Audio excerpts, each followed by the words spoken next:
entière espérance dans la grâce qui vous sera apportée lorsque Jésus-Christ apparaîtra. Comme des enfants obéissants, ne vous conformez pas aux convoitises que vous aviez autrefois, quand vous étiez dans l'ignorance. Mais puisque celui qui vous a appelé est saint, vous aussi soyez saints dans toute votre conduite, selon qu'il est écrit, vous serez saints car je suis saint. Vous savez, quand on lit la première épître de l'apôtre Pierre, c'est une épître qui, dans son ensemble, traite le sujet principal de la souffrance. La souffrance dans le Seigneur. Et face à cette réalité de la souffrance, il va exhorter, il va encourager ses frères qui étaient persécutés. Vous savez, quand il y a les difficultés, il y a les douleurs, on a besoin de consolation, on a besoin de réconfort, on a besoin d'être soutenu. Et c'est ce que Pierre a fait en leur faisant cette adresse.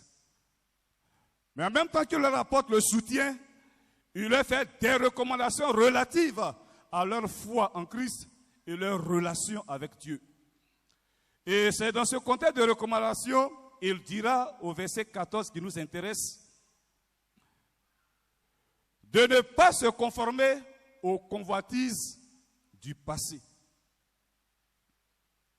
Je lis, comme des enfants obéissants, ne vous conformez pas aux convoitises que vous aviez autrefois quand vous étiez dans l'ignorance. Voici l'une des recommandations qu'il va faire à ses bien-aimés dans ce texte que nous avons lu. Et c'est cette recommandation qui va faire l'objet de notre thème.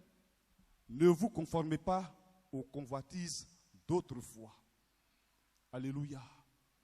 Ne vous conformez pas aux convoitises d'autrefois.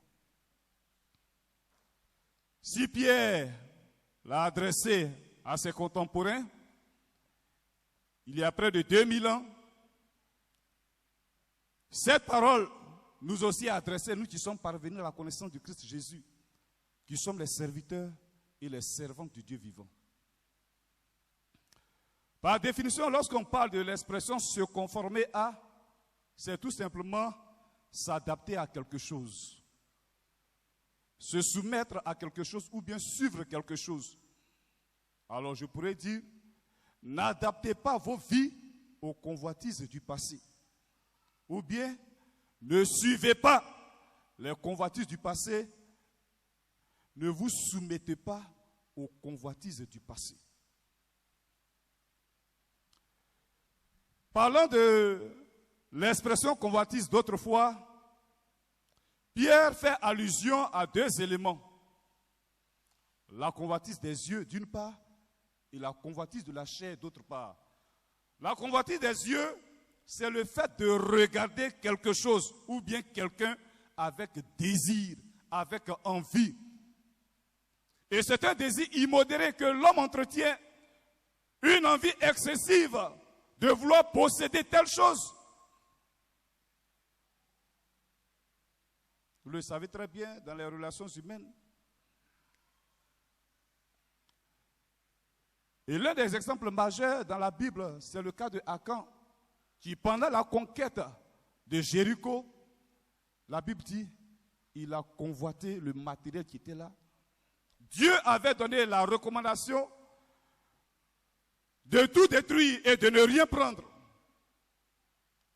Dans cette mission, quand Akan a vu le manteau de Shinéar, les lingots d'or et 350 cycles d'argent, la Bible dit il les a désirés, il les a convoités, il les a enviés et il a pris cela, il est parti garder ça chez lui. La convoitise de la chair, par contre, ce sont les mauvais désirs de notre nature humaine, les mauvais désirs. Les désirs malsains, les désirs impies, les désirs impurs que notre être humain, notre nature charnelle, notre moi entretient. Et ces désirs sont nombreux. L'apôtre Paul va faire une énumération de ces désirs, de ces pratiques. Dans Galates 5, 19, les œuvres de la chair, ce sont l'adultère, l'impudicité, le mensonge, les envies, les querelles, les jalousies, la haine, les excès de table et autres. Toutes ces choses qui sont contraires à la volonté de Dieu et que nous entretenons dans notre cœur, dans notre esprit et que nous voulons satisfaire, nous voulons réaliser. Je me souviens quand nous étions à Boaké, on avait hébergé un réfugié libérien. Vous savez, pendant leur crise, il y a eu pas mal d'atrocités. Des gens se sont adonnés à beaucoup de choses. Les viols, la drogue, les assassinats. Et il était lié par la drogue, par la cigarette. Et quand on l'a reçu à la maison, il avait laissé ça pendant un temps. Et arrivé un moment, le désir est né dans son cœur. Et il a commencé à crier, ouf, j'ai envie de fumer. J'ai envie de prendre la drogue.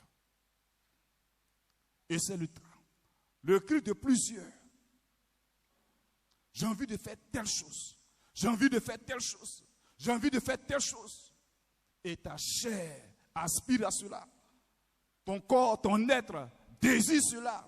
Et parfois te pousse à le commettre. Te pousse à le réaliser. Tant que tu n'as pas encore fait cela, tu brûles en toi-même. Caïn l'a fait dans Genèse 4, versets 5 à 8. Quand Dieu a approuvé les offrandes de son frère Abel et qu'il a rejeté lui son offrande, la Bible dit qu'il a été irrité. La jalousie est née dans son cœur. La haine est née dans son cœur. Et le désir d'assassiner son frère est né. Et étant dans le champ, il s'est jeté sur son frère, il l'a tué. Il en est de même pour Saül, le roi. Dans 1 Samuel 28, du verset 4 à 8.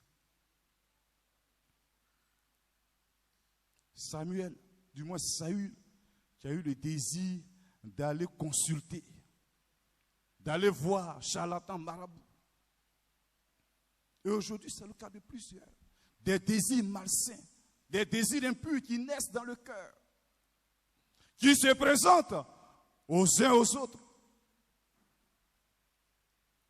Et que plusieurs cherchent à satisfaire.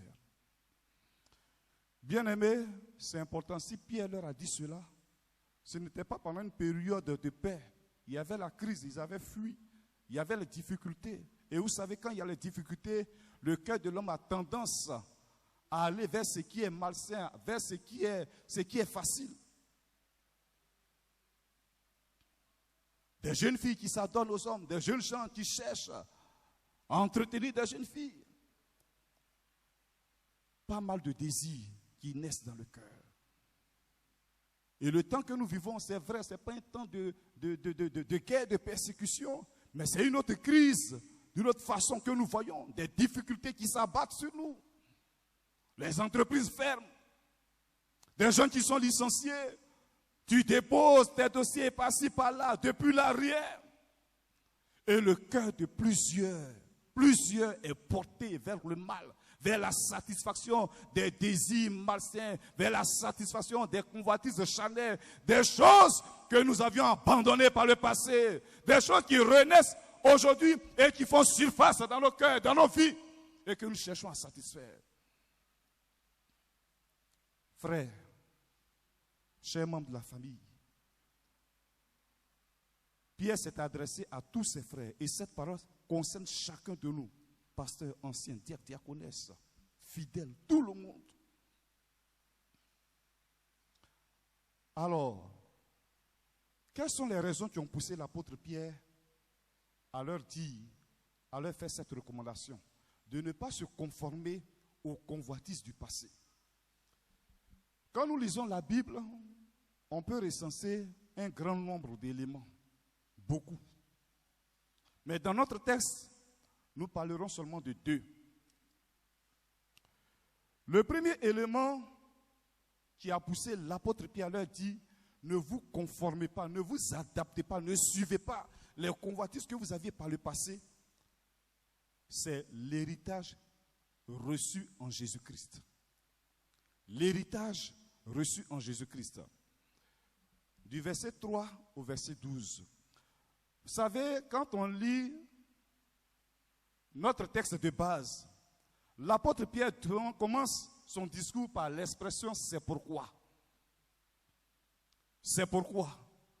Il y a des littéraires ici, il y a des gens qui ont fait des grandes études, mais nous qui avons fait le primaire, à l'école primaire, nos maîtres nous ont dit, quand on dit c'est pourquoi, c'est une conjonction de subordination qui relie deux phrases.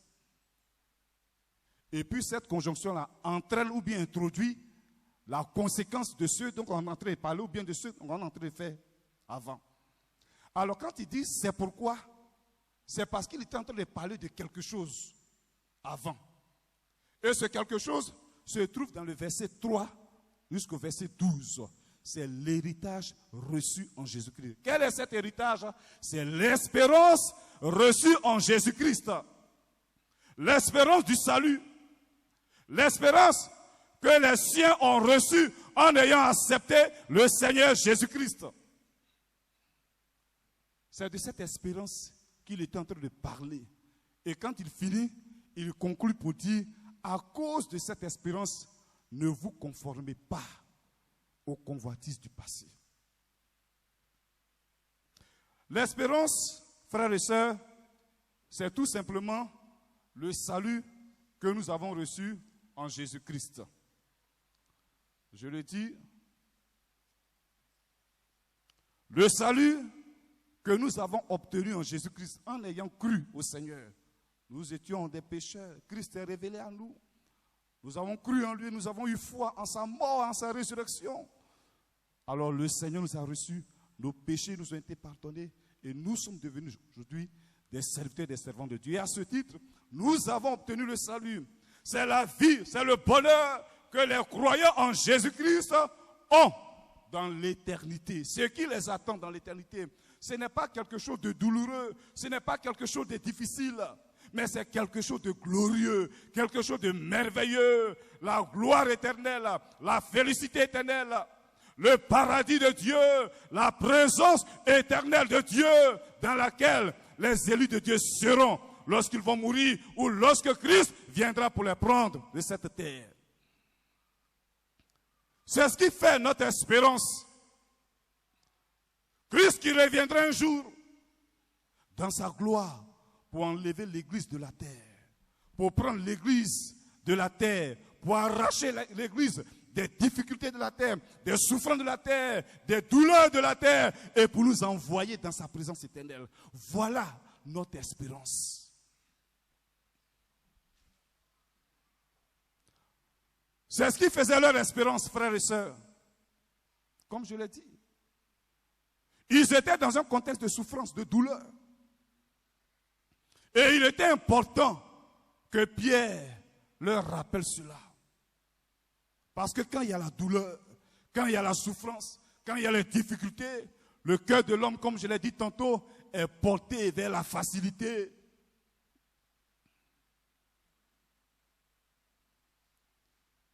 L'espérance en Jésus-Christ. C'est le meilleur héritage des élus de Dieu. C'est le meilleur héritage que ceux qui ont cru dans le Seigneur ont. Pour plusieurs raisons. Parce qu'il a un caractère éternel et un caractère incorruptible. Vous savez, en tant qu'être humain, nous avons reçu bien d'héritage de la part de nos parents, de nos grands-parents. Certains ont reçu comme héritage des champs, des maisons, des terrains, des entreprises, bien d'autres choses. Mais ces différents héritages ont un caractère matériel, un caractère corruptible. Ça veut dire quoi? Ils peuvent être détruits. Ils sont limités dans le temps. Ils peuvent être détruits. Le champ peut brûler. L'entreprise peut tomber. La maison peut être détruite. Le terrain peut être exproprié. On peut te l'arracher. Les biens matériels que nous avons reçus en héritage, cela peut faire l'objet de destruction. En 2002, nous étions à Boaké, où nous avons fait pratiquement tout notre parcours, quand la crise a déclenché. Ceux qui avaient placé leur espérance, leur espoir dans les biens matériels, ils ont été déçus. La désolation, le désespoir les a frappés, les a atteints. Parce que tout ce qu'ils avaient comme bien matériel avait été détruit. Des maisons ont été détruites. Les véhicules ont été détruits. Des choses ont été volées. Et ceux qui placent leur espérance, leur confiance dans ces choses matérielles connaîtront toujours le désespoir. Ils connaîtront toujours la déception parce que ces choses ont un caractère matériel, un caractère temporaire. Ils peuvent être détruits. Cependant, ou bien à l'opposé,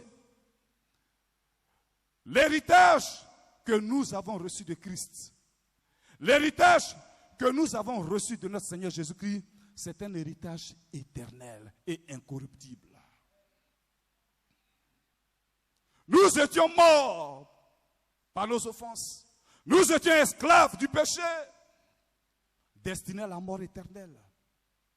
Le diable et ses agents étaient nos maîtres. Nous étions dans leur prison. Mais Christ s'est révélé à chacun de nous.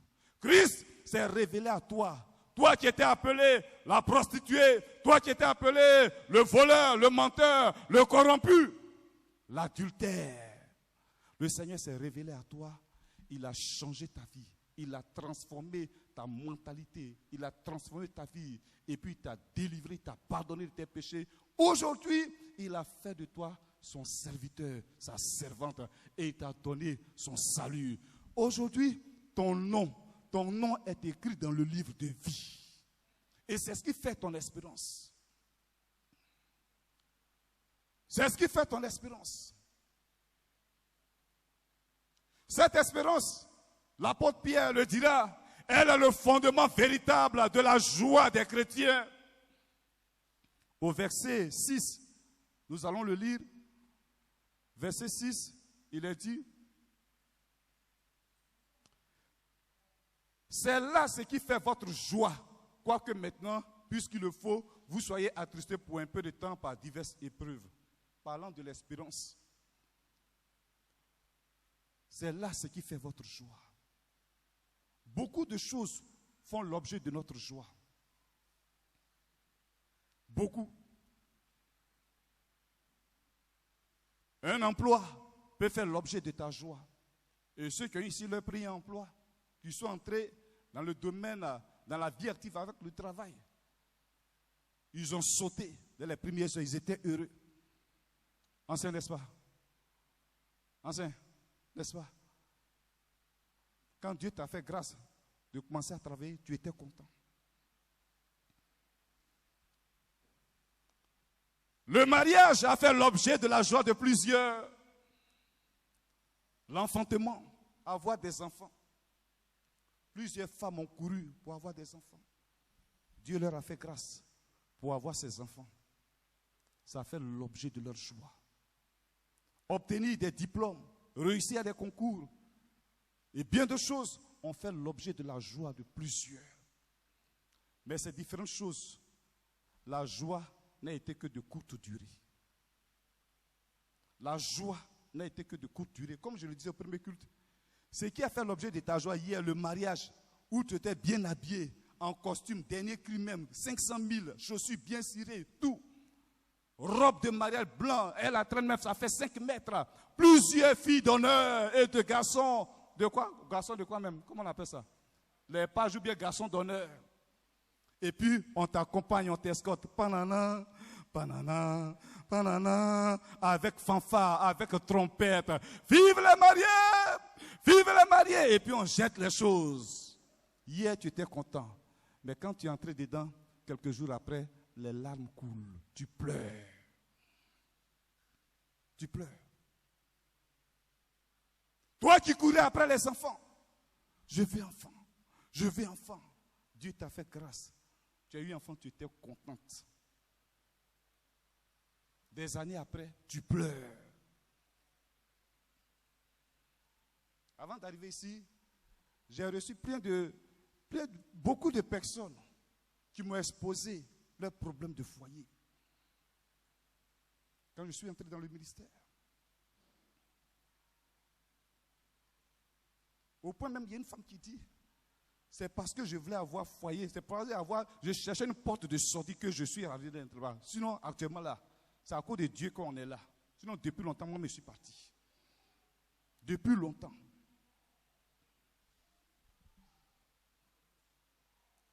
Des femmes de responsables qui pleurent à cause de l'attitude de leurs enfants. À cause de l'attitude de leur mari, qui parfois les boxe. Il y a des frères qui boxent les femmes. Elle était contente hier, elle a fait ta joie. Aujourd'hui, là, tu la regardes et puis tu la boxes. Ton cœur saigne. Le cœur de madame saigne. Le cœur de monsieur saigne. Ce qui a fait l'objet de ta joie hier, aujourd'hui, est l'objet de tes peines, l'objet de tes douleurs. Le véritable fondement de la joie des élus de Dieu, des serviteurs de Dieu, des chrétiens, des enfants de Dieu, bien aimés, ce n'est pas le mariage. Ce n'est pas le matériel, ce n'est pas le travail, ce n'est même pas le fait d'avoir enfant. Ce n'est pas ton statut social, ta position sociale. Le véritable fondement de la joie des fidèles de Dieu, c'est l'espérance que nous avons en Christ. Quand nous pensons qu'un jour, nous serons dans la présence éternelle de Dieu, les larmes qui coulent sur la terre, le Seigneur va venir pour essuyer les larmes. Ma soeur, mon frère, tu es en train de pleurer actuellement parce que c'est difficile. Il faut essuyer tes larmes parce qu'un jour, Jésus viendra et puis tu prendras des douleurs de la terre. Il va t'enlever des douleurs de la terre, de la souffrance de la terre, et puis t'enverra chez lui dans son paradis, dans sa présence éternelle. Tu seras heureux, tu seras heureuse, tu seras joyeux. Il y a un chant baoulé, moi je ne sais pas chanter, mais je ne sais pas. Kenga Jésus bao, owanouye mwe. Kenga Jésus ba, owanouye mwe. Et puis ensuite, le reste, ça je ne connais plus. On cite les noms. Maman, il faut essuyer tes larmes. Jésus va venir te prendre un jour. Papa, il faut essuyer tes larmes. Jésus va te prendre un jour. Va venir et puis va t'arracher des douleurs de la terre. Et quand tu penses en cela, ton cœur est heureux. Parce qu'un jour, Christ viendra t'arracher des douleurs de la terre. Alléluia. Et à cause de cette espérance qui est glorieuse, de cette espérance qui est éternelle, de cette espérance qui est incorruptible, qui ne peut pas être détruite, Pierre dit à ses frères et sœurs qui souffraient, ne vous conformez pas aux choses que vous faisiez dans le passé. Les pratiques occultes dans lesquelles vous étiez, les viols que vous perpétriez par le passé, la corruption dans laquelle vous étiez par le passé. Plus étaient des marmailleurs, des corrompus. Pardon. Mot là, est-ce que ça existe même? Marmailleurs là, est-ce que ça existe? Ça existe? Bon, merci beaucoup. Donc, les marmailleurs, des trompeurs, des ivrognes, des impudiques, à cause de l'espérance que nous avons, de ce qui nous attend dans l'avenir. Pierre dit de ne pas se conformer, de ne pas adapter nos attitudes, nos comportements, nos vies aux pratiques que nous avions par le passé. Que le Seigneur puisse nous aider. Alléluia. Les temps sont certes difficiles, mais la vie qu'on a menée sur la terre, tout au plus c'est de 120 ans, nous dit la parole de Dieu. Tout au plus, les plus forts, les plus robustes, c'est 120 ans. 120 ans. Sinon même la mort quand elle frappe là, dans le sein de la même bébé, même parfois, elle dit, maman fait mort-né. La mort frappe à n'importe quel moment. Prenons courage. Tenons ferme. Et la recommandation qui nous a été donnée, que Pierre a donnée à ses frères, saisissons cette recommandation et appliquons-la à notre vie. Parce qu'il y a quelque chose de glorieux, quelque chose de merveilleux. Je crois bien que c'est l'apôtre Paul qui l'a dit. Les douleurs du temps actuel, les souffrances du temps actuel ne sauraient être comparées à la gloire à venir qui nous attend. Frère, que le Seigneur nous soutienne. La deuxième raison, c'est la nature de Dieu. La nature de Dieu, et cette nature, on va la lire au verset 15 et 16. Mais puisque celui qui vous a appelé est saint, vous aussi soyez saints dans toute votre conduite. Selon qu'il est écrit, vous serez saints car je suis saint. La nature de Dieu. Et la nature de Dieu, c'est la sainteté. La sainteté. À cause de la sainteté de Dieu, frères, ne vous conformez pas aux pratiques du monde. À cause de la sainteté de Dieu, n'adaptez pas vos vies aux pratiques du monde. Ne faites pas comme les gens du monde.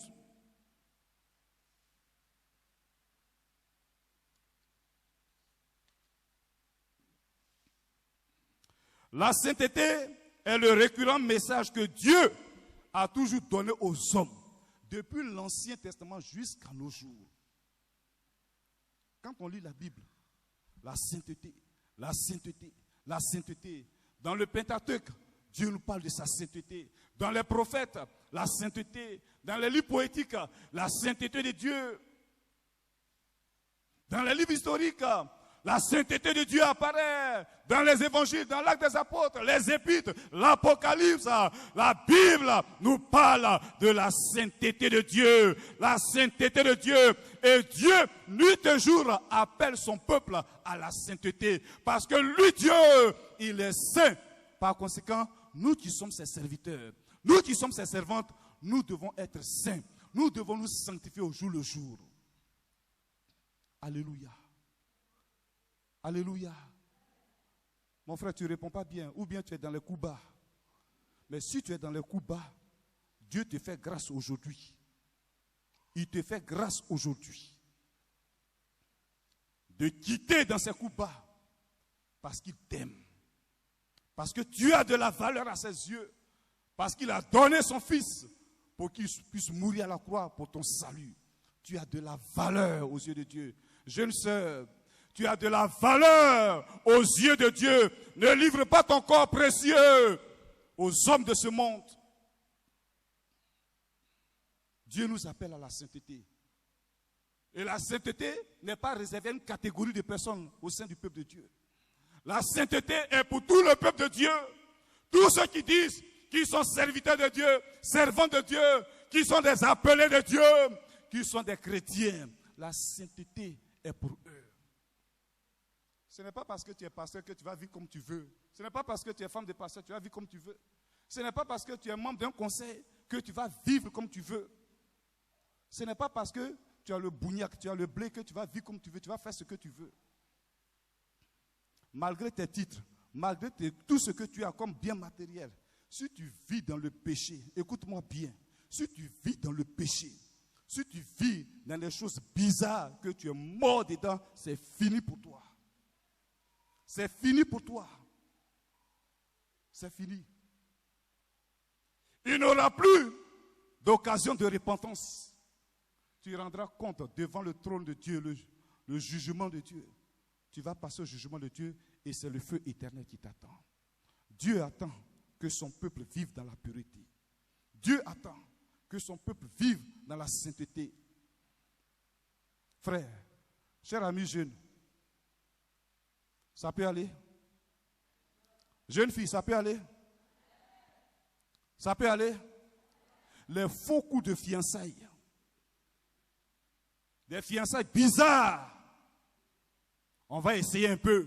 On va faire un peu. Il faut quitter dans ça. Pendant qu'il a encore temps, il faut quitter dans ça. Jeunes gens, toi tu fais Aoko dans ta maison là, il faut quitter dans ça.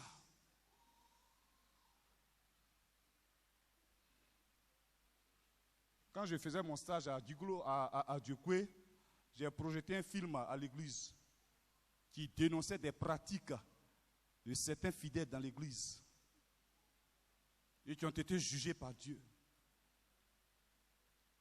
Des gens qui sont dans l'église, qui couchent avec des sœurs, avec des frères, qui ne respectent pas l'autorité. Pas mal de pratiques. Et puis dans ce film, On a dénoncé ceux qui se masturbent. Des jeunes filles, des jeunes gens. À la fin, on a arrangé, je suis rentré chez moi à la maison. Il y a un responsable qui vient me voir. Pasteur, je suis venu te voir. J'ai dit oui. Non, c'est par rapport au film là. En tout cas, voilà ce que j'ai fait. Quand ma femme n'est pas là, voilà mon secours. Il fait à haut coup. Dieu est saint. Toi qui causes, est-ce que tu m'entends? Dieu est saint. Dieu n'aime pas ça. Qui tombe dans ce qui est malsain. Les coups bas que nous avons dans nos entreprises, quittons dedans. Les faux coups que nous faisons, quittons dedans. Les petits oués que nous gérons dans le quartier, quittons dedans. Alléluia. Vous m'avez compris. Vous connaissez. Oui, quand on parle de oué là, vous connaissez. Il faut quitter dedans. Les fiançailles bizarres où tu es en train d'essayer. On va essayer. Garçon, la main, je l'aime. Je l'aime. Je l'aime.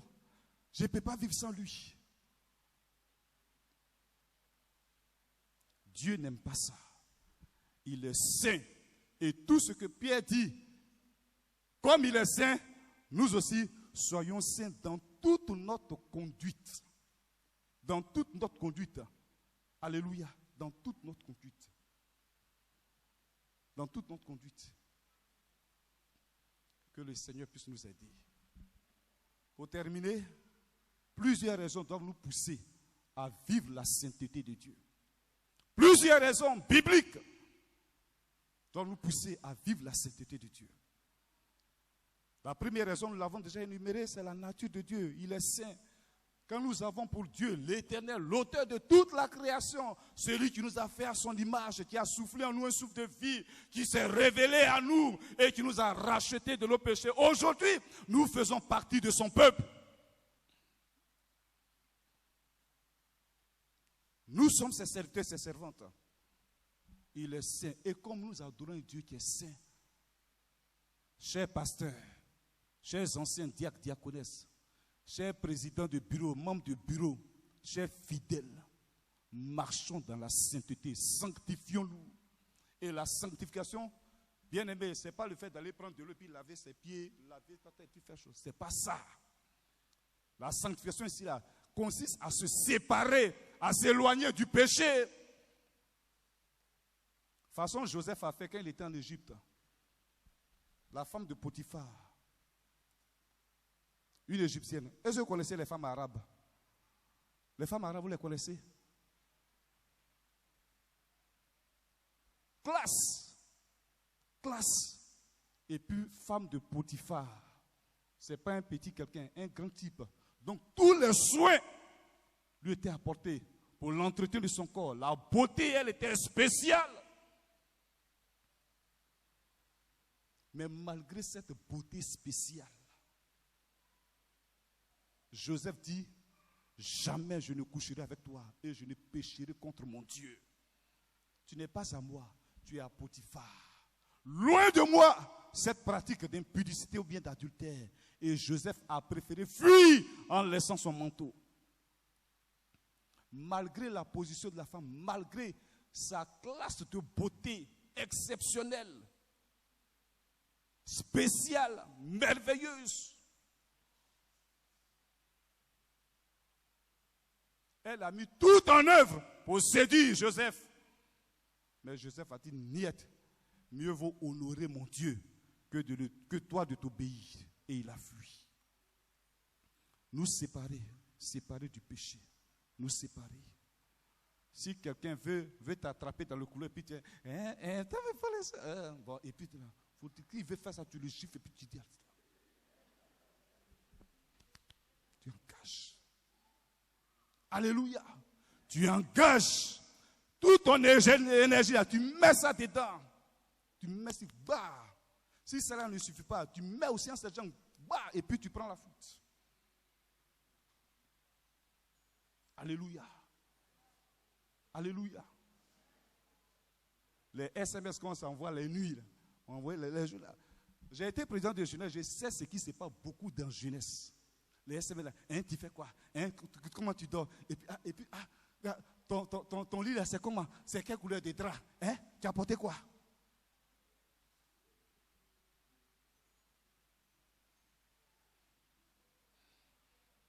Que le Seigneur puisse nous aider. La deuxième raison, on va bientôt finir, c'est que c'est un commandement de Dieu. Lévitique 11, 44 à 45, 19, 2,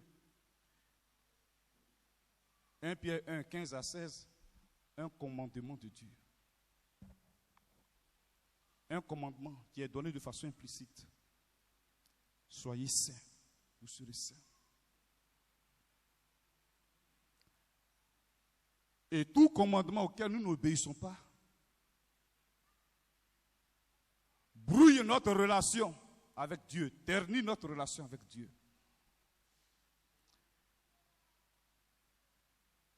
L'avant-dernière raison, c'est que la sanctification est le moyen pour maintenir notre salut, c'est le moyen pour voir Dieu.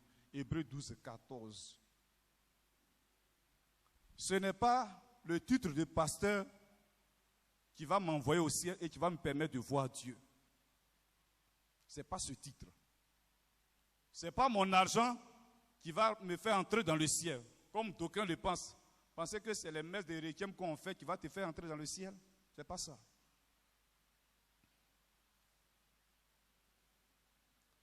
Si tu as accepté Jésus dans ton cœur, premièrement, et dans la vie de tous les jours, si tu vis dans la sanctification, ça te conduit au ciel. Ça te permet de voir Dieu. Ça te permet d'être à côté de Dieu, de jouir de sa présence. Alléluia. Chama, alléluia. Vous êtes devenu calme, qu'est-ce qu'il y a? Ça va? Président, ça va? La sanctification nous permettra de voir Dieu. Et ça maintient notre salut.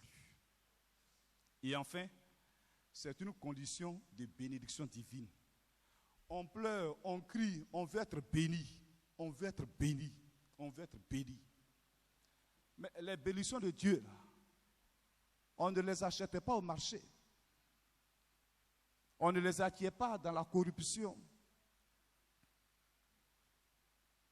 Dieu a ses principes de bénédiction. Il a ses principes. De toute façon, le monde a ses principes pour avoir travail, pour se marier, pour faire telle chose. C'est comme ça, Dieu, lui, il a ses principes pour bénir son peuple. Et l'un de ses principes, c'est la marche dans la droiture, dans la sainteté avec Dieu. Dans Psaume 66, verset 18, le psalmiste dit: si j'avais conçu l'iniquité dans mon cœur, tu ne m'aurais pas exaucé. Si j'avais conçu l'iniquité dans mon cœur, tu ne m'aurais pas exaucé.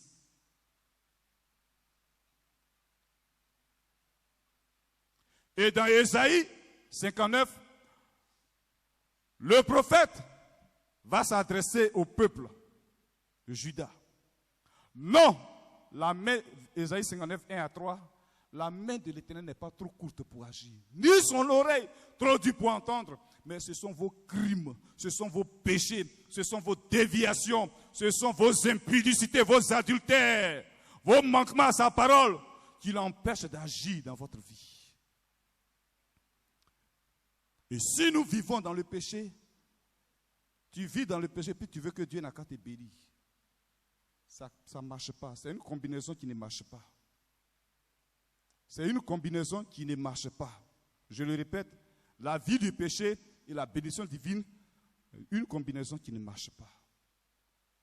Que le Seigneur nous aide à comprendre. Je termine sur ces quelques propos de l'homme de Dieu, le prophète, qui était parti voir le juge Élie dans 1 Samuel. Parce que la maison d'Élie désobéissait au commandement de Dieu.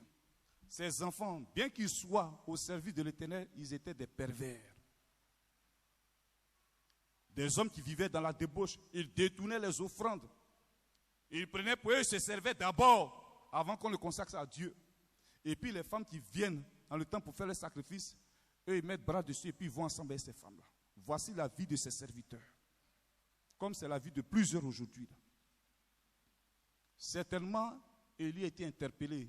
Ses enfants ont été interpellés, mais ils ont demeuré dans ces pratiques.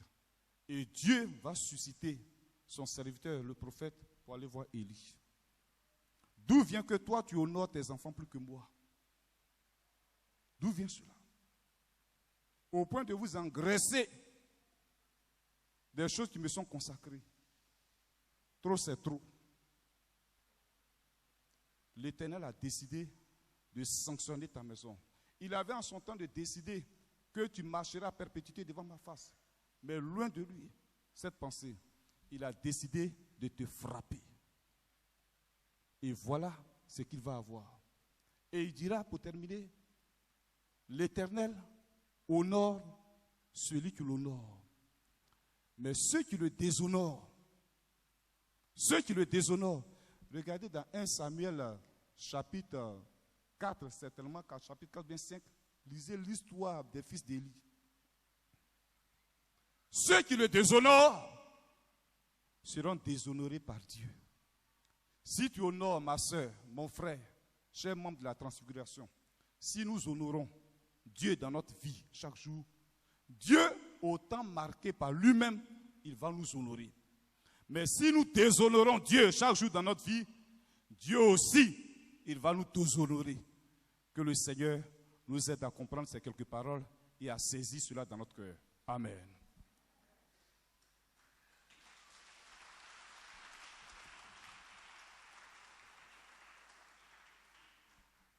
On peut se tenir debout, s'il vous plaît.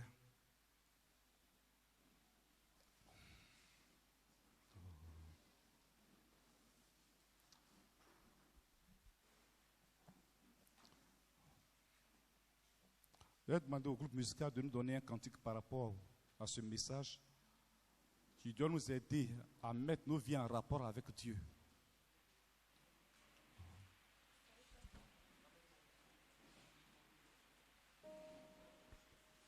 Merci Seigneur, merci Adonai. Tu m'as créé pour t'adorer. Tu m'as donné la vie pour te servir. Tu as mis ta parole sous mes pieds comme un tapis pour marcher jusqu'à toi. Oh. Tu as mis sous mes pieds toute la création. Et moi, par mes vains soucis, j'ai quitté le tapis. Et depuis je marche selon ma voie, je suis égaré.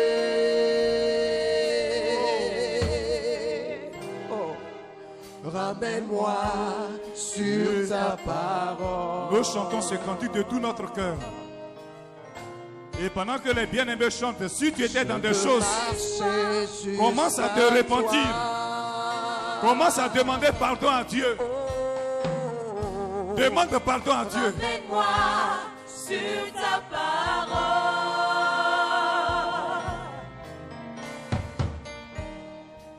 Je me laisse pas mourir ailleurs. Nous allons le reprendre ensemble. Tu m'as créé. Tu m'as créé. Chantons-le ensemble. Pour te servir. Pendant que nous sommes en train de chanter, Tu m'as donné la vie. réfléchis sur ta vie. Pour te servir, pour te servir. Demande pardon à Dieu pour ce qui est dans ton cœur. Ce que tu fais dans le secret, que Dieu n'aime pas. Demande-lui pardon. comme un tapis. marcher jusqu'à toi. Tu as mis sous mes pieds toute la création. Et moi, par mes vains soucis, Seigneur, nous te demandons pardon. j'ai quitté le tapis. Nous avons conformé nos vies Et aux choses de ce depuis monde. je marche Nous te demandons selon pardon. ma voix. Je suis Nous te demandons égaré. pardon. Oh! Ramène-moi, Seigneur. Ramène-moi sur ta parole.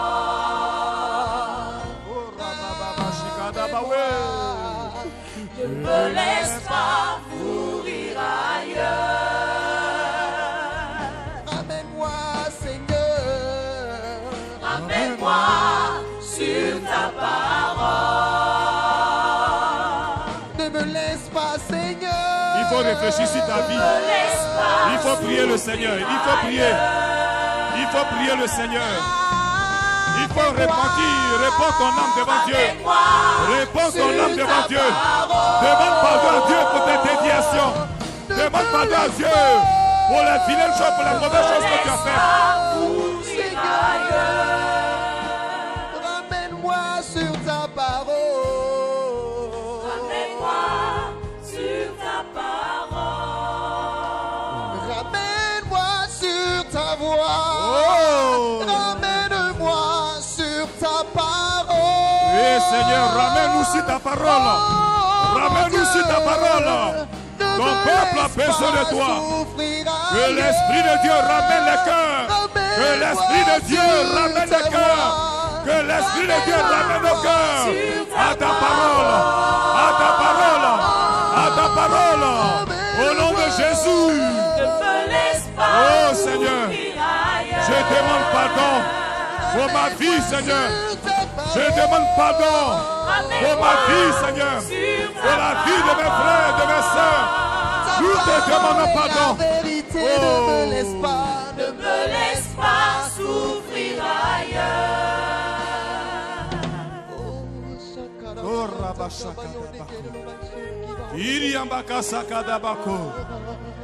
Oh, Voilà, dans cet esprit de recueillement, Je veux marcher. ceux qui sont fatigués peuvent s'asseoir. Mais ceux qui peuvent continuer à se tenir debout, qu'ils le fassent. Je vais demander à une personne. Tu vas prier. Car certainement, il y a plusieurs qui sont tombés dans le péché, dans des pratiques, des choses qui n'honorent pas Dieu. Tu vas demander pardon à Dieu pour la vie de ces personnes et que le Saint-Esprit ramène leur cœur au Seigneur. Que l'Esprit de Dieu les délie du pouvoir du péché. Que l'Esprit de Dieu fasse son œuvre de transformation, de repentance dans les cœurs. Et la deuxième personne va prier pour le peuple de Dieu dans son ensemble, afin que le Seigneur nous aide à continuer de marcher selon sa parole. Les temps sont certes difficiles, mais ce n'est pas une raison pour nous de vivre selon ce monde. Il y a quelque chose de glorieux qui nous attend. Mais pour y aller, il nous faut être conforme à la volonté de Dieu, à la parole de Dieu. La deuxième personne va prier le Seigneur pour que le Saint-Esprit nous aide à marcher selon Dieu. Nous écoutons la prière des bien-aimés, nous disons Amen.